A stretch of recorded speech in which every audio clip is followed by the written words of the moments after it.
abortion rights would be extended, not overturned. I think that if there was real democracy, abortion would be free, healthcare would be free, everything would be free.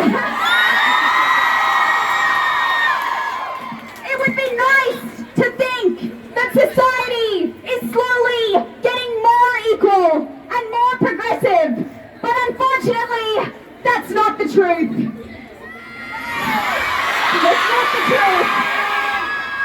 Actually, in a lot of ways, things are worse for workers, for women, for the poor, for the oppressed today than it was 50 years ago when Roe v. Wade was first established.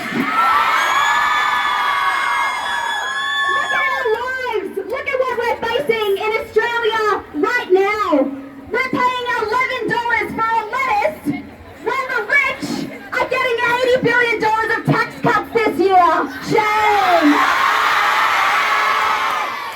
We're facing a climate emergency, but our government seems more interested in building nuclear submarines and spending money on the military. Shame!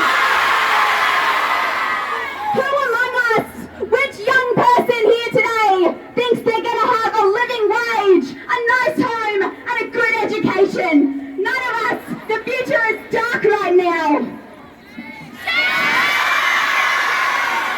So I think we have to ask, what's the difference between now and 50 years ago? 50 years ago, people were fighting. There were mass civil disobedience. The women's liberation movement. Union power, union strikes all the time. That's the difference. Roe v. Wade was won on the back of the biggest social unrest ever in United States history. And actually, it's that kind of power, it's mass struggle, it's movements in the streets that can push back the fucked up rich and powerful. So 50 years ago, through mass struggle, they ended segregation in the United States. They won basic civil rights for women, for black people. They won all sorts of things back then. And I think for everyone staring down the face of attacks on our rights, attacks on our living standards, we need to recover that legacy of rebellion. We need to build it again.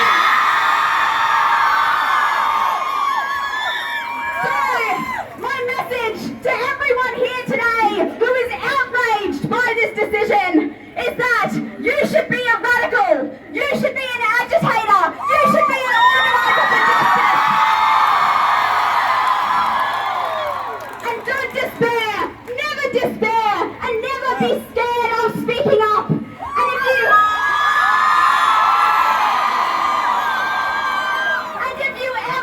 And if you ever need a burst of confidence to do the right thing, to speak truth to power, to say no to injustice whenever you confront it, I urge you to take a look around this protest today and remember that there are always people who will come out to back you.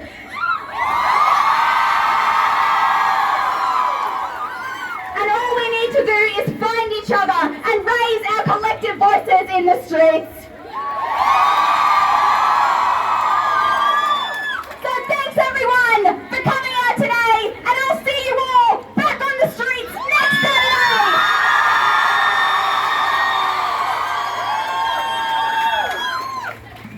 Divide